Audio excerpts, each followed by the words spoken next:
Glória a Deus. Glória a Deus. Olá a todos, meu nome é Lohan, eu sou estudante de Relações Internacionais e neste vídeo nós vamos falar sobre o candidato à presidência Cabo Daciolo. É importante frisar que este vídeo ele é tão somente didático e serve para aprofundar e entender a dinâmica política e econômica do Cabo Daciolo. Neste vídeo, portanto, a gente vai focar mais nas questões econômicas. Pode ser um candidato engraçado, mas até que tem algumas propostas. Evidentemente que não são muitas e, na verdade, ele dá uma certa continuidade às propostas dos antigos candidatos ou até mesmo de outros candidatos. As propostas econômicas do Cabo Daciolo, elas mixam tanto uma parte de heterodoxia quanto ortodoxia. Então elas não são algo puro, são, na verdade, uma mescla, um mix de políticas. Por exemplo, embora ele tenha um certo teor nacionalista de condução de política, na verdade, ele diz, por exemplo, que pretende não privatizar setores estratégicos da economia. Então, empresas como Petrobras não seriam privatizados. E é algo importante, porque embora muitas vezes pareça que ele tem uma proposta muitas vezes do perfil mais liberal, na verdade não. É justamente o oposto, mas como eu falei, existe um mix. O que ele pretende também é desburocratizar a economia.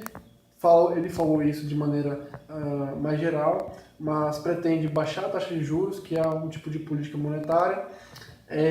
Pretende também continuar com determinadas políticas, como que já foram feitas em outros governos, que é a questão das políticas de targeting do Bolsa Família. Ele também diz, nesse discurso nacionalista, de utilizar a matéria-prima internamente e não só vender para outros países. Também utilizar outras ferramentas para desburocratizar a economia, mas que, como eu disse, fica, de certa maneira, abstrato.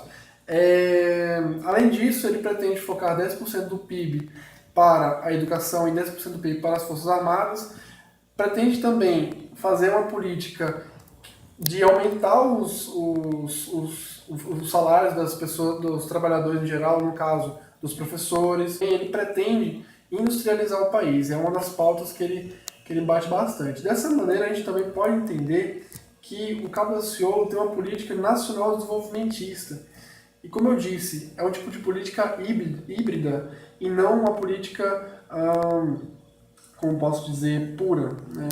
Ou seja, é muito difícil até conceituar, não só no candidato do Cabo Daciolo, mas no Brasil de maneira geral, um candidato que seja totalmente puro, que tenha uma ideologia literal. Ou seja, ele segue, na verdade, mais uma mistura dessas tendências. Nova ordem mundial. Além dos pontos citados anteriormente, é interessante notar que ele usa uma das políticas que é a tributação progressiva. Ou seja, ele fala esse argumento para tentar justificar o seguinte fato, de que as classes mais pobres pagam muito imposto. Dessa maneira, quando você tem esse tipo de tributação progressiva, as classes médias, as classes mais altas e a própria elite, elas iriam consequentemente pagar mais impostos. O problema disso é que pode gerar fuga de capital devido ao fato das classes que têm maior capital muitas vezes não se interessarem por esse tipo de política. Outra coisa interessante que se falar é que ele pretende utilizar as commodities para utilizar no avanço da ciência e tecnologia no país. De maneira geral, as outras propostas do Cabo Daciolo, como a questão da educação e da saúde, ele fala de uma maneira muito geral, com fim a tentar melhorar, basicamente, o que ele vai dizer no plano de governo dele, mas muitas vezes existe uma falta de aprofundamento nas questões quanto à densidade dessas efetivações e como elas serão feitas, ou seja, propostas sólidas, e não tão somente no discurso. Glória a Deus! Cabo Daciolo 51! Glória a Deus! Glória a Deus! Glória! Glória! E aí, gostou do vídeo? Então assine o canal e dá aquele joinha.